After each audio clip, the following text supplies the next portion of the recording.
Charlie Kirk's plan to open a propaganda school is not going very well.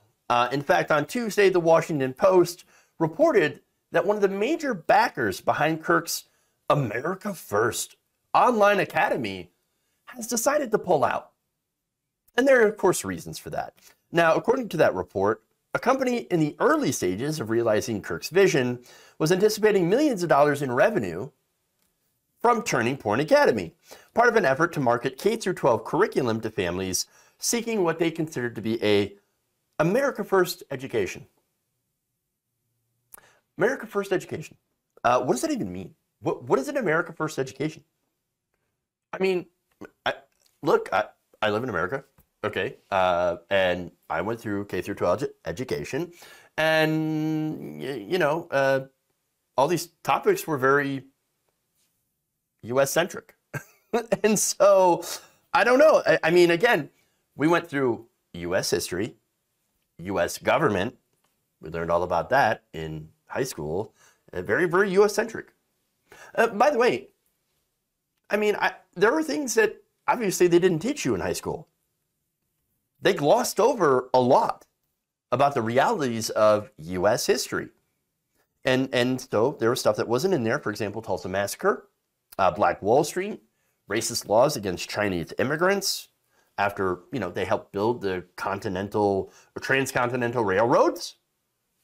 We didn't really hear as much about the labor struggles where Appalachian miners literally had shootouts with Pinkertons, with police for workers' rights, the corporate-funded police, all right? That's stuff that, you know, I would have wanted to know back then. Stuff that we should have known. That's a part of American history. The long struggle for labor against corporate rule. But we didn't learn any of that. Interesting. But anyway, what they mean by America First is that we do continue to ignore all of that. You know, and just pretend that America was never racist, that we've always had great opportunities for regular people, working people. There was never a problem with the United States. We were always tremendous and we were always great and something, something. Jesus wrote the Constitution. You know, all that stuff. That's what America First education really is about. Propaganda. So now the plan was originally backed by a firm called Strong Mind. Ironic. Now, the education firm is based in Arizona, and basically they had gotten together with this Charlie Kirk group, Turning Point USA, and programmers had actually begun working on the project.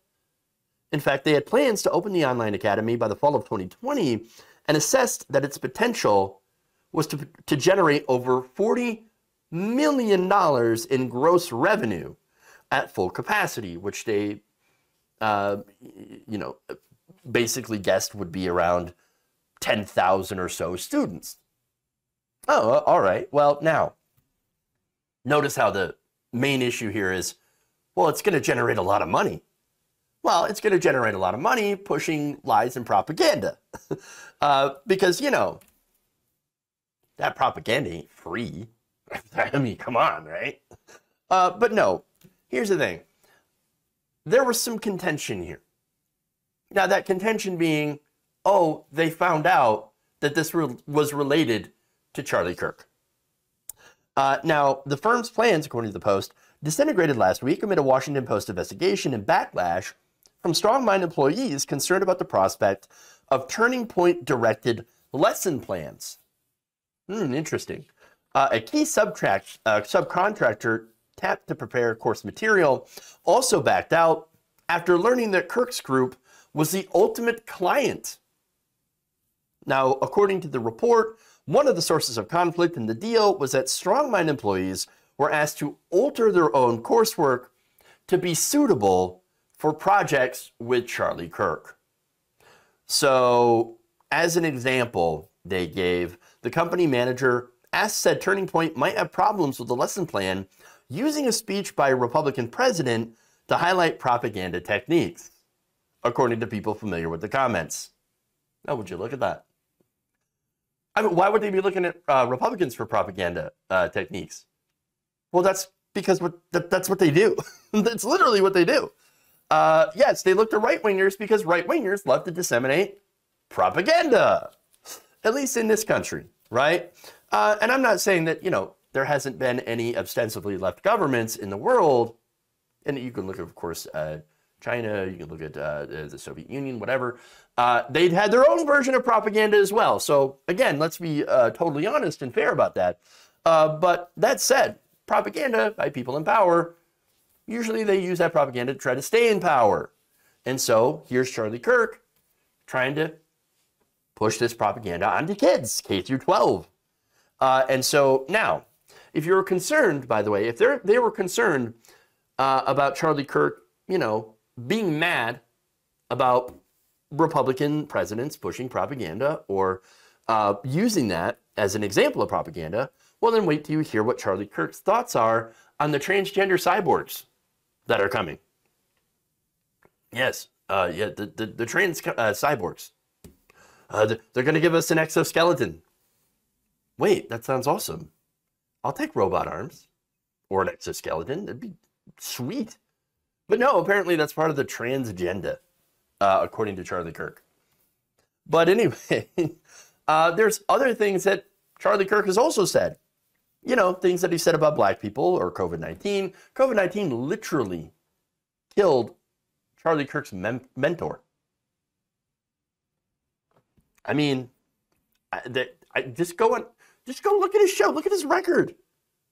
There's a wealth of things that Charlie Kirk has said openly that would make any rational, regular person not want to work with anything associated with him or Turning Point USA. But I did say rational people, also good people, right? Because, as far as Kirk's intentions go, they're bad. Nonetheless, full speed ahead. In fact, Andrew Colvett, who is a spokesperson, said this: Kirk still intends to open the academy, though with other partners. And they called the agreement with Strongmind non-binding and non-exclusive. So here we are. Conservatives, they're working to try to propagandize the kids. Now, I have more examples of this.